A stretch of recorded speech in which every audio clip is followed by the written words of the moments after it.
Welcome to The Cynical Developer, the podcast that helps you to improve your development knowledge and career through explaining the latest and greatest in development technology and providing you with what you need to succeed as a developer. In this episode, we speak with Julie Torres and Kiana Tennyson from a new podcast called CodeCrush. Julie Torres is a full-stack developer who has worked primarily in Ruby on Rails and React.js. After years of trying to blend in with the normies, or normal people, in the stiff, boring banking world, she attended a coding bootcamp to retrain as a software developer. Working with code has allowed her to unleash the inner feral child, and she's yet been able to get a leash back on that sucker. Kiana has a degree in computer science from Georgia Institute of Technology and also considers herself a full-stack developer and has been working primarily in web development for approximately 10 years. Kiana also has spoken about Android development at multiple conferences. So welcome to Cynical Developer, both of you. Thank you. Thank you.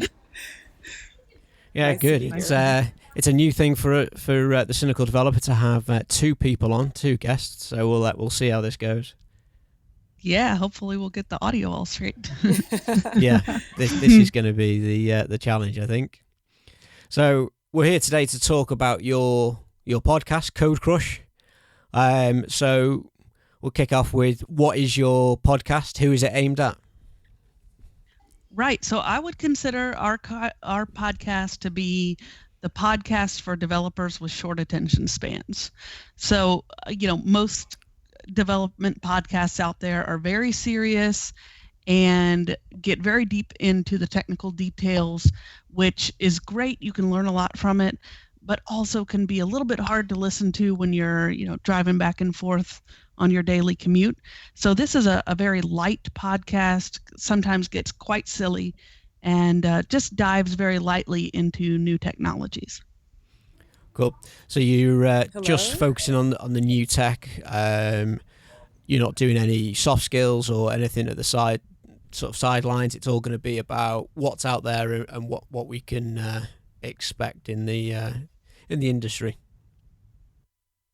Yeah, I think it's going to be mostly like water cooler style talk, I think. Just having fun and chatting about work things. So that's how I like to think about it. Cool. So are they going to be quite short shows then as well? They're not going to be these like 2 hour long shows that are out there? No, definitely not. They are going to average about 20 minutes long and just really be a discussion format. So not too long to listen to. Oh, good. Because obviously, being a podcaster, I speak to a lot of people about the lengths of shows, and I have two very distinct shows on this podcast, and it's the interview ones like this, which normally take sort of 45 minutes, half an hour, something along those lines, or it's the monologues where it's just me talking, and they can range from anything from about 5 minutes up to half an hour, 3/4 an hour, but normally a lot less. And people that I talk to about it, I try and get feedback about the lengths of my shows, and they're quite positive about it. They like the lengths of the technical ones and the softer skill side of it, and the other related podcasts where it's me talking. After about 15-20 minutes, they're fed up of hearing my voice, so it's nice, fast, and that gets it over and done with for them. Yeah, I could sick of hearing my own voice after that much time, honestly. It's definitely one of those things when you get into podcasting, is the sound of your own voice really grates on you. I hated the sound of my own voice when I started podcasting. Yeah, I think we were both horrified when we first started recording, but I think now I know what I sound like. I know what she sounds like. So yeah. I remember telling Kiana to be prepared to be horrified the first time we listened to ourselves. Yeah. Yeah, because you sound nothing like what you think you sound like. I sound like my mom, I think. Yeah, I sound like my mom too. Yeah, it's awful. My voice is a lot higher when it's recorded than what I hear in my head. So that was quite daunting. Funny. And sitting here listening to myself back when I'm editing the podcast to That was a bit weird and felt a little bit too narcissistic for me. The hard thing for me is all my little eccentricities of my speech. I'll hear the not just ums and ahs, but certain phrases that I say over and over again, and I just want to slap the version of me that was recording. I've got a thing with saying and I've tried to stop saying all the time, and in place of that, rather than a silence, I've started saying yeah or sure definitely, repeating myself, and when I'm editing that irritates me. And I've asked people about it that have listened, and they said they didn't even notice that I'd done that. Mine is that's what I do when I'm doing these recordings, so I got to get that one out. It's all those little idiosyncrasies about the way that we talk comes out, and I quite like leaving some of them in, because a lot of the podcasts you listen to are very, very polished, and they never say there's no pauses, all the little hiccups and mistakes are removed. I do remove some of them if they're a little bit intrusive to the show, but if they're not, then I do tend to leave them in. Actually, that's a funny thing about me and Julie's podcast is, like, when we first started recording, Julie is our perfectionist, and I'm the messy one, sort of, and she's the good, she wants everything to be right, which I love. We complement each other really well in that aspect. Also, I think that comes out in our show. But yeah, Julie was like making, I guess she was trying to get those things out. But I think it took away from we both agreed that it took away from the natural flow of our conversation and everything. So we put those back in. You might hear a lot of those, maybe some taken out. Yeah, we really had to find the balance point between editing too much and editing too little. And too little, yeah. But I think we found a good balance for both of us. So you've done all this editing for shows. Have you got any shows that are out already? We've got one out right now. It's called A View for You. I wanted it to be A View for You, but Julie talked me down off of that ledge. But yeah, we're looking at Vue.js in that one. We're just talking broadly about it. It's gotten some positive feedback. I hope people like it, when they hear it. And then we've got another one coming out. Julie, how are we staggering them right now? Did we say every 2 weeks or every 3 weeks? I can't remember. It'll be every 2 weeks.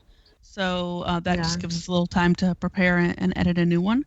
So we have Vue.js is already out, and then we're going to have one on machine learning and one on Neo4j, which is a graphing database. Yeah. Nice. That's good. When I started this podcast, I was determined it was going to be one a month, and then I pushed it to 2 a month, and now it goes out weekly. And we're all messing around in different time and space when it comes to podcasting. So as of recording of this, there is one episode out, and this will be going live on the 14th of August 2017. So when's the release date for your next show in relation to the 14th of August? I think it will be the 21st. Yep, it's the 21st. Okay. Mm-hmm. Cool. We'll make sure we get links to the website and that with it in, and when the new episode comes out, we'll link that up as well. So that's really good, and you seem very prepared. You know where you're taking it, and what your release schedule is going to be. So it's going to be interesting to see how that develops. I'm going to have to add you to the myriad of podcasts that I listen to or was listening to until I started doing more working from home, and they're piling up at the moment. Yeah, that'd be great. Cool. So what are you hoping to get out of podcasting? Personally, developmentally, along those sort of things? Well, for me personally, I'm hoping that I get a lot of professional development in terms of staying on top of what's going on, because I feel like we have to do that as podcasters. We need to be able to relay what's going on to people. And I'm hoping, and I feel like that's what I've been getting out of it so far. Like, both of us, Julie and I, when we're recording or before we record, we look at what's out there, and it makes us actually go and look into these things because we want to talk about it. We've been wanting to look at it. And so that's been really beneficial to me. So I like to think of it as it's really just for our entertainment, and if it entertains other people as well, that's wonderful. But it's just a really fun time for us to keep each other on track in terms of diving into new technologies that otherwise would probably stay on our to-do list for forever, and also just to have fun and laugh with each other and just enjoy our friendship and enjoy just being developers doing new things. So yeah, it sounds like you've got similar aspirations as what I've got for this show, and the fact that I like the fact that I can get people on to come and talk about these technologies. I can ask the stupid questions that I want to ask, but it also answers the those silly questions for anyone else that's thinking it. So we're on friendly basis at the moment, but in the future, you never know. We could become sworn enemies, fighting over the same little piece of the same food. territory. Yeah. That's right. We started fighting over the same carcass. Yeah. So, why did you feel the need to produce a podcast? What was it that sort of brought you to that idea? So, Kiana, you're the one who originally actually approached me about doing the podcast. So, from your perspective, what was your driver there? Yeah. So I hate listening to the radio when I'm going into work. I commute to work. It's about maybe a 20-30 minute drive sometimes. And I listen to a couple of podcasts, including they're mostly female-oriented podcasts. One's called Call Your Girlfriend. The other one is called Two Dope Queens. And one of the Call Your Girlfriend episodes was just about how there's not enough women in podcasting. And they basically did a one particular episode that was about how to start up your own podcast. And they were doing it for women so they could have more women in podcasting. And so that was interesting. That just made me think, I wanted to do that, be a part of that, and just talk about technology. Now, as far as Julie got involved, we used to work together on the same team, and we would always, whenever we were pair programming, which I think we have an episode coming up about pair programming for people that don't know what it is. But whenever we would work together on code, all of our teams, like the rest of the team, would just be listening to us go back and forth, talking and like being silly and having fun and doing our work. So we wanted to bring that to a podcast. I actually came to Julie and asked her if she would do it. I wasn't sure. And she's like, I've been wanting to. So this is great because, it's good to do it with somebody. We both hold each other to, getting it done. So yeah, I was super excited when you approached me about it because I had been thinking that I would love to do a podcast, but I know that if you hadn't approached me on it and it had been just me, that I probably would have never gotten around to it because it's a lot of work to get it all set up, and it would have probably just been another half-started project. So. Oh God. Yeah. I mean, we've all got those half projects in our backlogs. Oh God. Yeah, it's good. So you guys don't work together any longer? No, we're actually in different cities. So I moved from Atlanta to Chicago back in February, and so unfortunately we don't work together anymore. But we had so much fun when we did, and yeah, I miss those pair programming days where we would just flow together and also be laughing and still be productive at the same time. It was awesome. Yeah. Sure.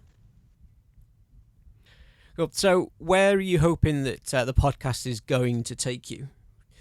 So I'm kind of in a wait and see thing. You can never really predict what's going to happen when you put something out there. We may get a really good response and have a lot of listeners and continue to do season after season. We may just be something that a few people listen to and we have fun with, and then we move on to the next project. So it all depends on the response from the audience, and we do hope that we will get feedback, positive, negative, everything in between, because if we can get that feedback from our listeners, then it allows us to continuously improve. And as long as we continue to get feedback, I think that we'll continue working on it and continue improving until it's something with a much wider audience. Yeah, cool. Yeah, getting feedback on shows and that is pretty critical, and I found it quite hard to get people to engage about the podcast. Really, listeners coming through. I get the odd one that comes through, and you get your reviews and stuff. But the only time I've ever had a lot of feedback was when I've posted it about the podcast in the cesspool that's Reddit, and normally it's a lot of hate. I had one which was very odd, and it got a lot of love on Reddit, so that was that was different. But yeah, definitely doing it for the people that are out there and that are listening. That's definitely a good thing to be doing, and there's always the option of going off and doing something else. You've got to try these things, otherwise it'd just be a case of sitting there thinking, well, what if I did this? What if I if I'd given this a go, where would I be? And at least you're going out there and trying it, which is the main thing. Yeah, and it was super helpful to us when we first started this out. I reached out to you, James, and just kind of on a whim, just sent you a quick message on Twitter saying, hey, love your podcast. It's my favorite development podcast, which it absolutely is. And I'd just love to hear any tips that you have. And you were so good. James, actually, for all you listeners, he spent probably about an hour and a half with us, just giving us an information dump on everything that he knew about podcasting, from what technologies to use and, getting listeners, everything that he knew, and that really put us in a good spot. No, Julie, it didn't put us in a good spot. It frightened us and terrified us for about a week. We wouldn't even talk to each other. We didn't even, yeah. We didn't talk to each other for like a week after that. And then we came back after a week. We're like, Julie, do you still want to do this? I do remember that quite clearly, in having a huge brain dump about everything that I'd tried and the things that had worked and the things that hadn't worked, and the hardware and the software that I'd tried and didn't try. And then for Julie and for Kiana, it was slightly different, because unlike a lot of podcasters out there that record their stuff on Macs, I record on Windows. So everything that I was doing, they've had to go away and translate that into Mac speak to try and find what's out there for them. And it sounds like they've made their way, which is pretty good. One of the big things too was just figuring out what is the minimum viable product. What can we avoid doing until later? Because obviously your podcast has been out there for much longer, and you've had a lot more iterations to get to where you want to be, but we had to do just the minimum to get something out there, even though it's not going to be, perfect, not going to be as polished yet. So, yeah, that comes with time, and as of this one, we're 38 episodes in, and the very first one, it was a case of throw a WordPress website up there that had a few plugins to get the podcast up there and for people to be able to subscribe to it. And then I think 10 episodes in, I then moved to Libsyn.com and now host there. And after speaking to Paul Seal on the show about Umbraco, I moved the website over to Umbraco because I'm not the biggest fan of WordPress, and I found it a little bit restrictive. Whereas with Umbraco, I can now do everything that I need to do.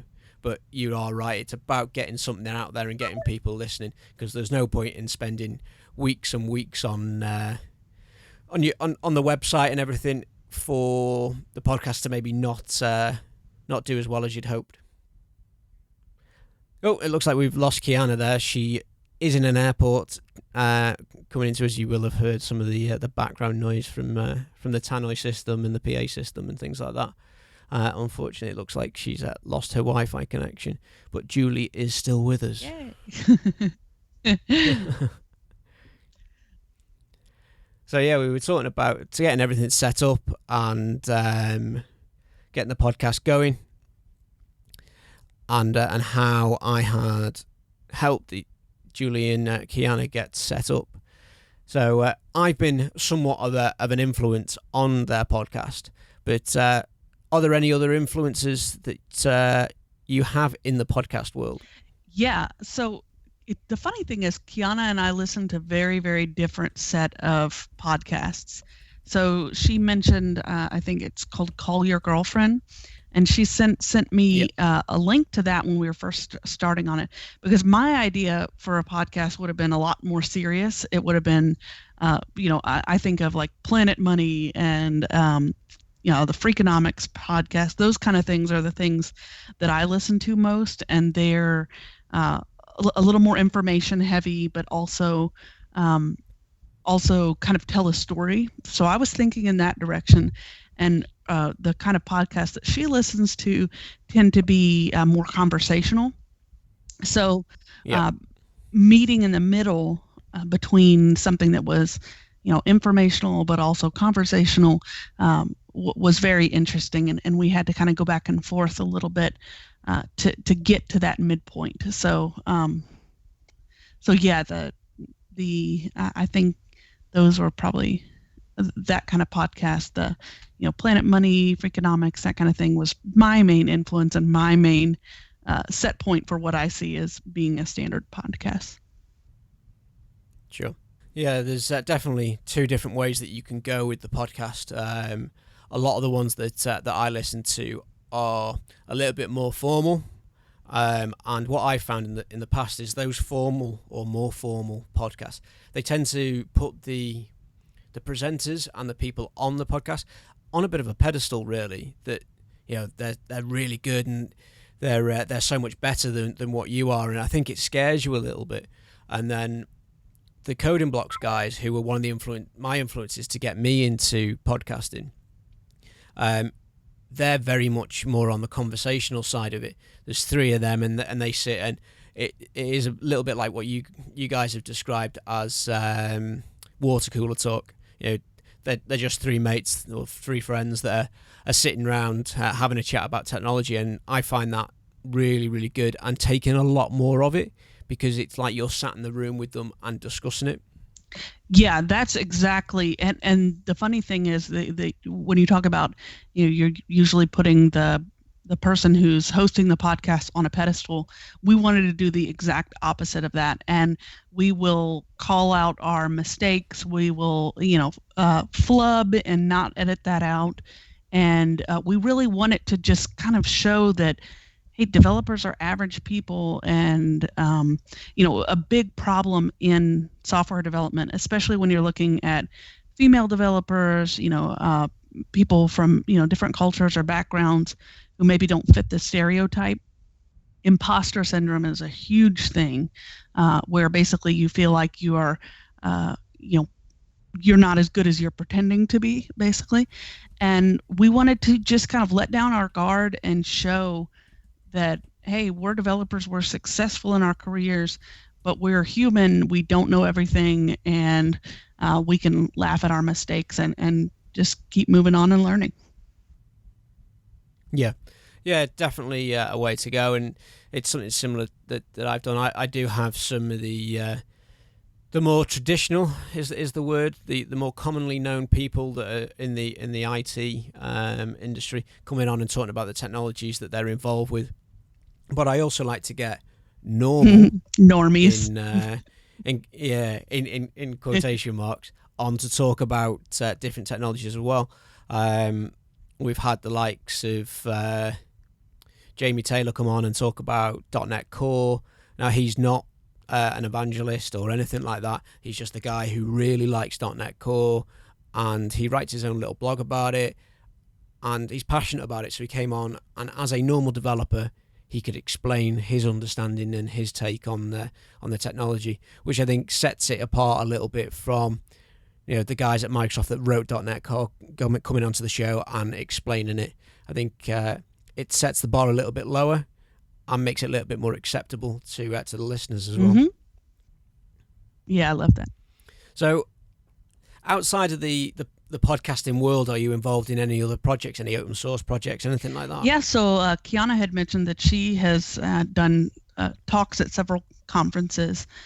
I used to keep a blog very regularly. It's called Rails Mama. Rails Mama, it was a WordPress blog, and I had quite a good following on that. Eventually let that drop, but it was, again, just kind of a technical but also silly. And I have done some contributions to a couple of different open source projects. One of them is a project called Habitica, and it's basically a role playing game for changing your habits. And so that's done in Angular, and then of course there's always a mountain of projects that I start and then don't get very far on.